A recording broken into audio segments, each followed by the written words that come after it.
Hello everyone, this is Shreya and you are watching Legal Thesis. Welcome back to the lecture series of Indian Polity. आज हम दूसरा fundamental right देखने वाले हैं, right to freedom, जिसका पहला article है आर्टिकल 19, जो प्रोटेक्शन ऑफ 6 राइट्स की बात करता है, जिसमें पहला राइट है freedom of speech and expression, दूसरा है to assemble peacefully and without arms, to form association और unions of cooperative association, to move freely throughout the territory of India. अब आप घूम रहे हैं तो ऑब्वियसली आपके पास रिसाइड और सेटल करने का भी राइट है to any part of territory of India, to practise any profession और to carry on any occupation, trade और बिजनेस। ये 6 ऐसे राइट्स हैं जिनको ये प्रोटेक्ट करता है आर्टिकल 19, और इसमें कुछ एक्सेप्शंस भी हैं, ये एब्सोल्यूट राइट नहीं है। आर्टिकल 19 जो है वो सिटीजन के लिए अवेलेबल है और उसमें शेयर होल्डर्स ऑफ कंपनी भी आएंगे, लेकिन लीगल पर्सन को इसमें रिकॉग्नाइज नहीं किया गया है। ये राइट ना ही फॉरेनर्स के लिए अवेलेबल है ना ही लीगल पर्सन के लिए, सिर्फ सिटीजन ऑफ इंडिया और शेयर होल्डर्स ऑफ कंपनी के लिए ये राइट अवेलेबल है। आर्टिकल 19 जो है ये आप सिर्फ स्टेट के अगेंस्ट ही लगा सकते हो, आप किसी प्राइवेट इंडिविजुअल के अगेंस्ट आर्टिकल 19 नहीं लगा सकते हो, ये सिर्फ स्टेट के अगेंस्ट ही अवेलेबल है। आर्टिकल 19 में पहले 7 राइट्स थे जिनको आर्टिकल 19 प्रोटेक्ट करता था, जिसमें जो क्लॉज एच था उसको हटा दिया गया by the 44th amendment act, जो कि right to hold dispose of property की बात करता था। आर्टिकल 19 का क्लॉज एच और आर्टिकल 31 जो कि राइट टू प्रॉपर्टी की बात करता था, फंडामेंटल राइट था, उसको हटा करके कॉन्स्टिट्यूशनल राइट बना दिया गया। अब वो फंडामेंटल राइट्स में नहीं इंक्लूडेड है। तो अब हमारे पास ये 6 राइट्स हैं, एक एक करके देखते हैं इनके बारे में। आर्टिकल 19 क्लॉज 1A जो है वो freedom of speech and expression की बात करता है। ये कहता है कि हर एक सिटीजन जो है इंडिया का, उसके पास ये राइट है कि वो अपने व्यूज को, अपने बिलीफ को, अपने ओपिनियंस को लोगों के सामने एक्सप्रेस कर सकते हैं, बता सकते हैं। अब वो चाहे तो बोल के भी बता सकते हैं, either by writing, bye printing, या फिर हो सकता है वो कोई पिक्चर बना के, कोई आर्ट फॉर्म बना के भी वो अपने व्यूज या ओपिनियन को लोगों के सामने एक्सप्रेस कर सकते हैं। जैसा कि मैंने पहले बताया कि आर्टिकल 19 जो है वो एब्सोल्यूट राइट नहीं है, तो इसमें कुछ रिस्ट्रिक्शन भी है। आर्टिकल 19 क्लॉज 2 जो है वो बात करता है कुछ ऐसे रिस्ट्रिक्शंस का, कुछ ऐसे ग्राउंड्स का जिनके बेसिस पे जो स्टेट है वो लोगों का ये freedom of speech and expression जो है उसको रिस्ट्रिक्ट कर सकती है, उसको खत्म कर सकती है। जिसमें पहला ग्राउंड है sovereignty and integrity of India. अगर किसी के बोलने से या कुछ ऐसा लिखने से या अपने व्यूज को एक्सप्रेस करने की वजह से इंडिया की जो सोवरेंटी है, जो इंटीग्रिटी है, अगर वो खतरे में आती है, तो उस केस में स्टेट जो है वो रीजनेबल रिस्ट्रिक्शन लगा सकती है on this freedom of speech and expression. अगर स्टेट की सिक्योरिटी पे बात आती है, अगर स्टेट के जो फॉरेन रिलेशंस हैं वो खतरे में है, पब्लिक ऑर्डर को मेंटेन करने के लिए, डिसेंसी और मोरालिटी को मेंटेन करने के लिए, कंटेम्प्ट ऑफ कोर्ट के लिए, defamation, incitement to an offence, ये कुछ ऐसे ग्राउंड्स हैं जिनके बेसिस पे आर्टिकल 19 क्लॉज 1 का ए जो है उसको रिस्ट्रिक्ट किया जा सकता है, उसको खत्म किया जा सकता है बाय द स्टेट। कुछ इंपॉर्टेंट केसेस देखते हैं, जिसमें पहला है Bijoe Emmanuel versus state of Kerala का केस। इस केस में 3 बच्चे थे एक स्कूल के, जिन्होंने नेशनल एंथम गाने से मना कर दिया था। जब उनसे प्रिंसिपल ने पूछा कि आप नेशनल एंथम क्यों नहीं गा रहे हो, तो उन्होंने कहा कि हम अपने रिलीजन की वजह से, वो जेहवा कम्युनिटी के थे, और उन्होंने कहा कि हमारा रिलीजन हमें रिस्ट्रिक्ट करता है कि हम किसी और चीज को लेके सिंग नहीं कर सकते हैं या फॉलो नहीं कर सकते हैं, जिसकी वजह से हम नेशनल एंथम नहीं गाएंगे। लेकिन जब भी नेशनल एंथम प्ले होता था तो वो अपनी पोजीशन पे खड़े जरूर होते थे, रिस्पेक्ट देते थे नेशनल एंथम को, लेकिन वो नेशनल एंथम गाते नहीं थे, जिसकी वजह से प्रिंसिपल ने इन तीनों बच्चों को स्कूल से निकाल दिया, ये कह के कि आप नेशनल एंथम की डिसरिस्पेक्ट कर रहे हैं। केस गया हाई कोर्ट ऑफ केरला, और केरला हाई कोर्ट ने ये कहा कि जो स्कूल का डिसीजन था इन तीनों बच्चों को एक्सपेल करने का वो करेक्ट था, क्योंकि इन तीनों ने नेशनल एंथम को डिसरिस्पेक्ट किया है and this is an offence. अब ये केस गया सुप्रीम कोर्ट के पास, और सुप्रीम कोर्ट का जजमेंट आया बिल्कुल ऑपोजिट। सुप्रीम कोर्ट ने ये कहा कि क्योंकि ये जेहवा कम्युनिटी के हैं और ये अगर अपने रिलीजन को फॉलो कर रहे हैं तो ये कहीं भी गलत नहीं है, लेकिन जहां पे बात आती है नेशनल एंथम को डिसरिस्पेक्ट करने की, तो जरूरी नहीं है कि कोई इंसान नेशनल एंथम गाए, ये इंपॉर्टेंट नहीं है। और यहीं से कॉन्सेप्ट आया फ्रीडम ऑफ साइलेंस का, जो कि आर्टिकल 19 क्लॉज 1A जो freedom of speech and expression की बात करता है, इसमें सुप्रीम कोर्ट ने एक चीज और ऐड की, फ्रीडम ऑफ साइलेंस। अगर कोई चाहे तो वो अपनी मर्जी से चुप भी रह सकता है। रही बात नेशनल एंथम को रिस्पेक्ट करने की, तो वो अपनी पोजीशन पे खड़े होते थे और रिस्पेक्ट देते थे। देखिए, जब भी हम लॉ पढ़ते हैं ना, तो कई बार ऐसा होता है कि इंटेंशन बहुत ज्यादा मैटर करता है। किसी भी केस को डिसाइड करने के लिए जो कोर्ट है वो सिर्फ लॉज नहीं देखती है, वो इंटेंशन भी देखती है इंसान का, मेंस रिया जिसे हम बोलते हैं। एक्टस रिया के साथ साथ हम मेंस रिया भी देखते हैं। और इसीलिए इस केस में सुप्रीम कोर्ट ने ये जजमेंट दिया कि ये जो बच्चों को स्कूल से निकाला गया था वो गलत था, और अगर कोई नेशनल एंथम के टाइम पर शांत है तो वो डिसरिस्पेक्ट नहीं मानी जाएगी नेशनल एंथम की। एज सच आपके पास अगर फ्रीडम ऑफ स्पीच है तो आपके पास फ्रीडम ऑफ साइलेंस भी है।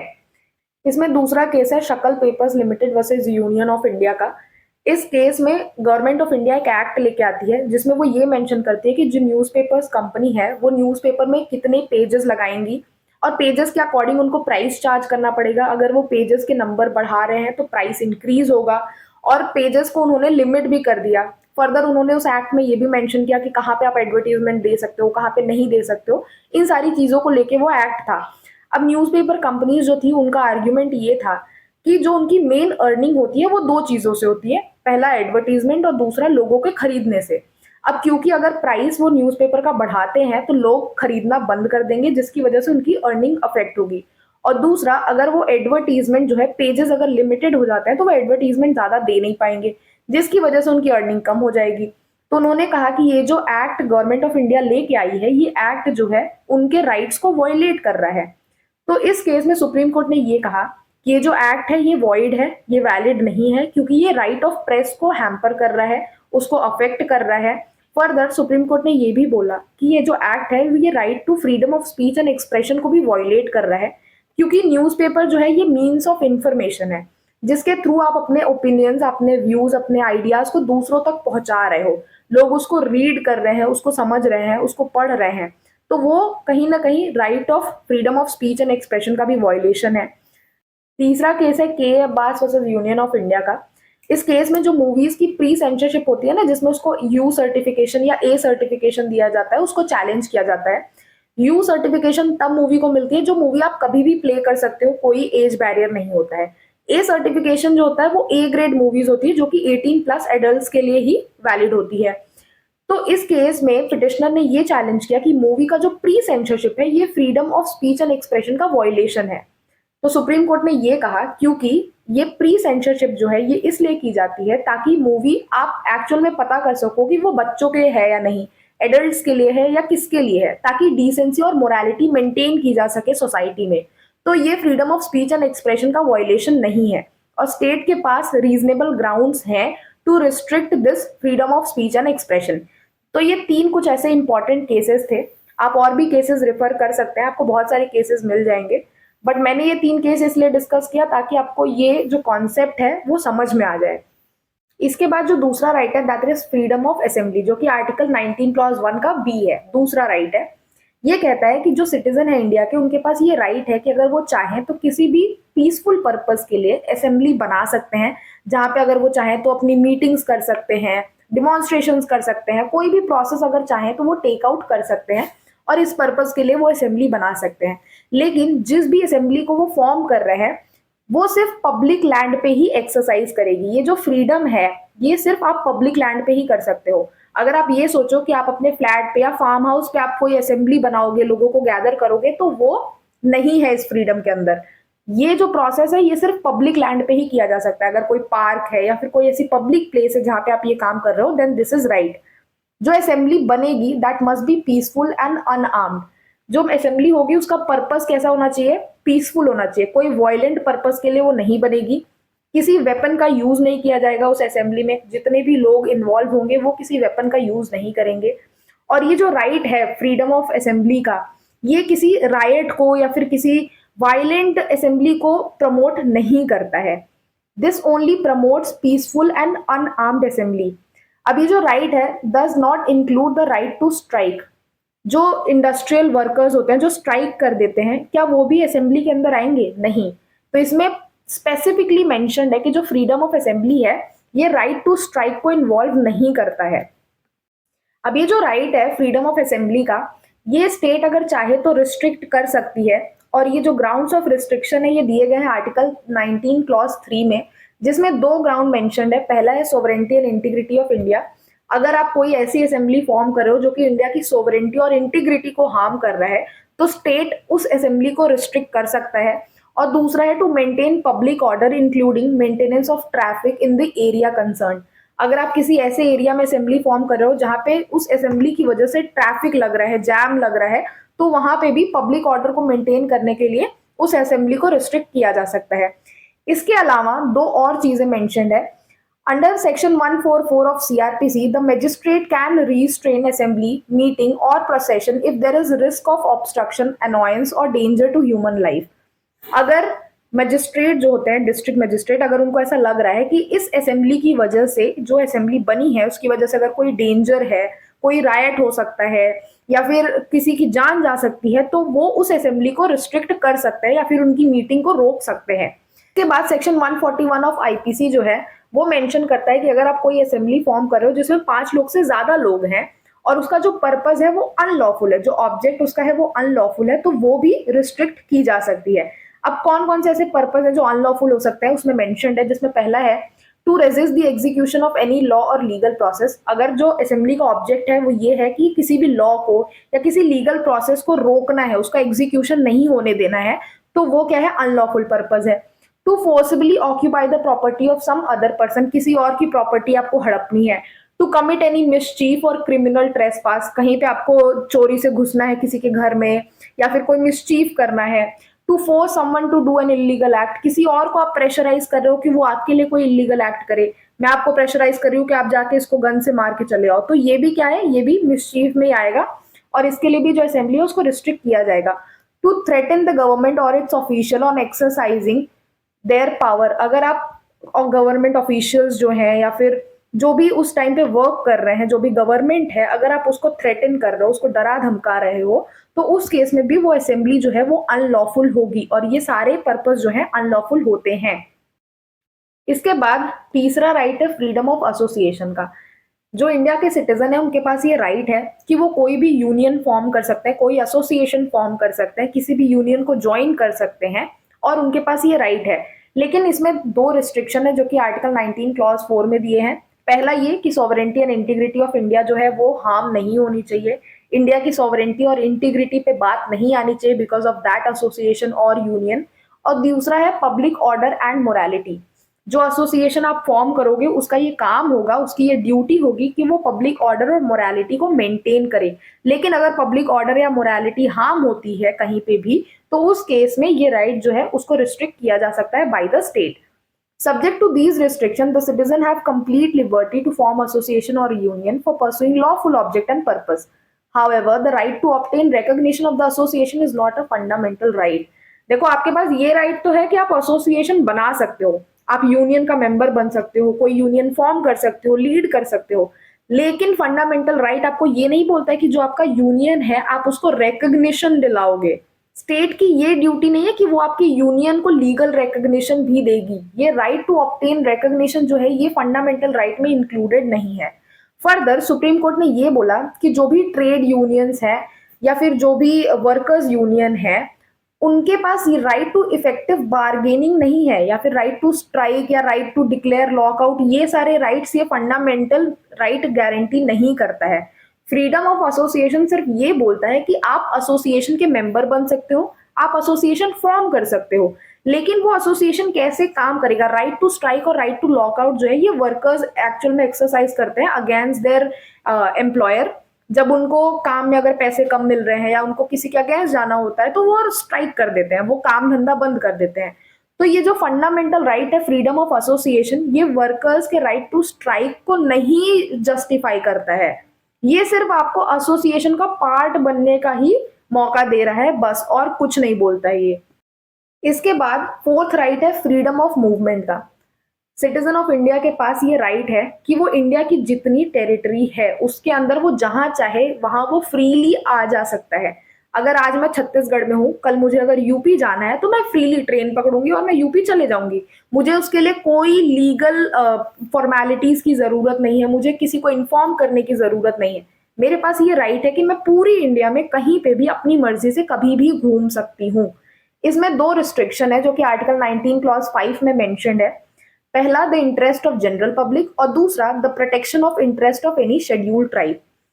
दूसरा वाला देखो, पहला तो इंटरेस्ट ऑफ जनरल पब्लिक है। अगर आप कहीं घूमने जा रहे हो तो आपको ये मेंटेन करके रखना है कि जो भी जनरल पब्लिक है वो हार्म ना हो आपकी वजह से, उनको कोई प्रॉब्लम ना हो। दूसरी चीज ये है the protection of interest of any scheduled tribe. अगर स्टेट चाहे तो इस फ्रीडम ऑफ मूवमेंट के राइट को रिस्ट्रिक्ट कर सकती है, ये सोच के कि अगर आप किसी पर्टिकुलर एरिया में जाते हो तो वहां पे जो शेड्यूल्ड ट्राइब मेंशन है, जो ट्राइब वहां पे प्रेजेंट है, वो आपकी वजह से अफेक्ट होंगे, उनका नुकसान होगा, तो उस केस में आपको रिस्ट्रिक्ट किया जा सकता है। जैसे बहुत सारे ऐसे जगह है इंडिया में जहां पे जाना मना है, क्योंकि वहां पे कोई पर्टिकुलर कम्युनिटी, कोई ट्राइब रहती है, इसीलिए वहां पे आना जाना रोक दिया गया है, ताकि वो जो ट्राइबल है उनका जो कल्चर है, जो लैंग्वेज है, जो कस्टम है, वो चेंज ना हो, उसमें कोई भी असर ना आए और उनको कोई भी डिस्टर्ब ना करे। इसलिए ये दो जो रिस्ट्रिक्शंस है ये मेंशन्ड है आर्टिकल 19 क्लॉज 5 में। Further supreme court held that the freedom of movement of prostitutes can be restricted. ये जो फ्रीडम ऑफ मूवमेंट है, इसके जो दो रिस्ट्रिक्शन है, इसके अलावा जो प्रोस्टिट्यूट्स होते हैं उनको भी रिस्ट्रिक्ट किया जा सकता है from moving here and there on the ground of public health या फिर in the interest of public morals. अगर आप कोई ऐसी चीज, ऑब्सीन एक्ट अगर आप कोई कर रहे हो बीइंग अ प्रोस्टिट्यूट, तो उस केस में आपको रिस्ट्रिक्ट किया जा सकता है, या फिर पब्लिक हेल्थ को ध्यान में रख के भी आपको रिस्ट्रिक्ट किया जा सकता है being a prostitute. The Bombay high court validated the restriction on the movement of person affected by AIDS. Bombay high court ने यह भी बोला कि जो भी इंसान, सिर्फ प्रोस्टिट्यूट्स ही नहीं, जो भी इंसान अगर एड्स से अफेक्टेड है तो उसको जो मूवमेंट उसकी है यहां से वहां, अगर वो घूम रहा है कभी यूपी, कभी गुजरात, कभी राजस्थान, तो उसकी मूवमेंट को रिस्ट्रिक्ट किया जा सकता है by the state. Freedom of movement has two dimension. पहला है इंटरनल, दूसरा है एक्सटर्नल। इंटरनल जो टेरिटरी ऑफ इंडिया के अंदर आप घूम रहे हो, एक्सटर्नल जो आप इंडिया से फॉरेन स्टेट में जा रहे हो। तो ये जो फ्रीडम ऑफ मूवमेंट है ना, ये इंटरनल मूवमेंट की बात करता है, सिर्फ इंडिया की टेरिटरी के अंदर। इंडिया के बाहर अगर आप मूवमेंट कर रहे हो, किसी फॉरेन स्टेट में जा रहे हो, तो उसमें आपको ये फंडामेंटल राइट नहीं एप्लीकेबल है। इसके बाद नेक्स्ट है फ्रीडम ऑफ रेसिडेंस का। अब आप अगर 4 जगह घूम के आए हो, सपोज मैं गई मनाली, मुझे मनाली बहुत अच्छा लगा, अब मैं चाहती हूँ कि मैं मनाली में ही बस जाऊं, मैं यही सेटल हो जाऊं और मैं अब लाइफ टाइम जितनी मेरी लाइफ बाकी है मैं मनाली में ही गुजारूं। तो मेरे पास ये राइट है कि अगर मैं चाहूं तो मैं कहीं पे भी सेटल हो सकती हूँ। इस राइट के दो पार्ट हैं। पहला, the right to reside in any part of the country temporally, अगर मैं टेम्पोरली चाहूं तो कहीं पे रुक सकती हूँ। और दूसरा, अगर मैं सेटल होना चाहूँ परमानेंटली तो भी मैं सेटल हो सकती हूँ कहीं पे भी। अगर आज मैं छत्तीसगढ़ में हूँ, कल मैं सोचती हूँ कि मैं गुजरात में जाके परमानेंटली सेटल हो जाऊं, तो मेरे पास ये राइट है। और अगर मैं ये डिसाइड करती हूँ कि मुझे सिर्फ 2 महीने, 3 महीने, 4 महीने के लिए स्टे करना है, तो वो भी मैं कर सकती हूँ। ये कहता है आपका फ्रीडम ऑफ रेसिडेंस। इसमें भी सेम दो रिस्ट्रिक्शंस है जो कि आर्टिकल 19 क्लॉज 5 में मेंशन्ड है। Interest of general public and the protection of interest of scheduled tribe. State अगर चाहे तो इन दो रिस्ट्रिक्शन के बेसिस पे आपको जो ये फ्रीडम ऑफ रेसिडेंस का राइट है ये रिस्ट्रिक्ट कर सकती है। अब जो लास्ट राइट है that is freedom of profession. जो भी सिटीजन है इंडिया के, उनके पास ये राइट है कि वो चाहे तो कोई भी प्रोफेशन, कोई भी ट्रेड, ऑक्यूपेशन, बिजनेस वो कर सकते हैं फ्रीली विदाउट एनी रिस्ट्रिक्शन। लेकिन 19 क्लॉज 6 ये कहता है कि state can impose reasonable restriction. अगर स्टेट चाहे तो कोई भी रीजनेबल रिस्ट्रिक्शन लगा सकती है इन the interest of general public. अगर जनरल पब्लिक को उससे कोई खतरा है तो उस चीज को रिलेटेड स्टेट जो है वो रिस्ट्रिक्शन लगा सकती है on that particular profession, trade और business. Further, state is empowered to prescribe professional and technical qualification necessary for practicing any profession or carrying any occupation, trade or business. State के पास ये right है कि वो prescribe कर सकती है qualification for a particular profession या फिर कोई technical qualification किसी भी profession या trade को practice करने के लिए। अब सपोज करिए अगर ये राइट नहीं होता और आज मैं लॉयर हूं, लेकिन मेरा कल मन कर रहा है कि अब मुझे मेडिकल प्रैक्टिस करनी है, अब मुझे डॉक्टर बनना है, और मैं कल को किसी हॉस्पिटल में जाती हूँ और बोलती हूँ कि अब मुझे डॉक्टर की जॉब चाहिए, तो क्या ये पॉसिबल है? नहीं। क्यों? क्योंकि मेरे पास क्वालिफिकेशंस ही नहीं है डॉक्टर बनने की। तो स्टेट के पास ये राइट है कि किसी भी जॉब के लिए, कोई भी जॉब है, कोई भी वैकेंसी है, उसके लिए वो पर्टिकुलर क्वालिफिकेशन लगा सकते हैं। 10th पास, 12th पास, ग्रेजुएशन, पोस्ट ग्रेजुएशन या फिर कोई स्पेसिफिक टेक्निकल क्वालिफिकेशन वो स्टेट इम्पोज कर सकती है। दूसरा, अगर स्टेट चाहे तो खुद भी कोई भी बिजनेस, ट्रेड या फिर कोई इंडस्ट्री खुद स्टेट भी चला सकती है, कोई ऑक्यूपेशन स्टेट भी प्रैक्टिस कर सकती है। सेम वे जैसे सिटीजन के पास ये राइट है कि वो कोई भी ट्रेड या ऑक्यूपेशन, कोई भी बिजनेस वो प्रैक्टिस कर सकते हैं, उसी तरीके से स्टेट भी कोई भी ट्रेड या बिजनेस पार्टिसिपेट कर सकती है। हम देखते हैं हमारे पास प्राइवेट इंडस्ट्रीज भी है, पब्लिक इंडस्ट्रीज भी हैं। कुछ पब्लिक इंडस्ट्रीज ऐसी हैं जिसमें सिर्फ स्टेट का ही कंट्रोल है कंप्लीटली, जितने शेयर्स हैं वो सारे स्टेट के पास हैं। पर कुछ कंपनीज ऐसी भी हैं स्टेट की, पब्लिक कंपनीज, जिसमें प्राइवेट मेंबर्स के भी शेयर्स हैं, सिटीजन के भी शेयर्स हैं। तो अगर स्टेट चाहे तो कंप्लीटली या फिर पार्शली सिटीजन को उसमें इन्वॉल्व कर सकती है, या फिर इन्वॉल्व नहीं भी कर सकती है। तो ये था टोटल फ्रीडम ऑफ प्रोफेशन के बारे में। आई होप आपको समझ में आ गया होगा article 19। This was for today. Thank you for watching. Keep studying.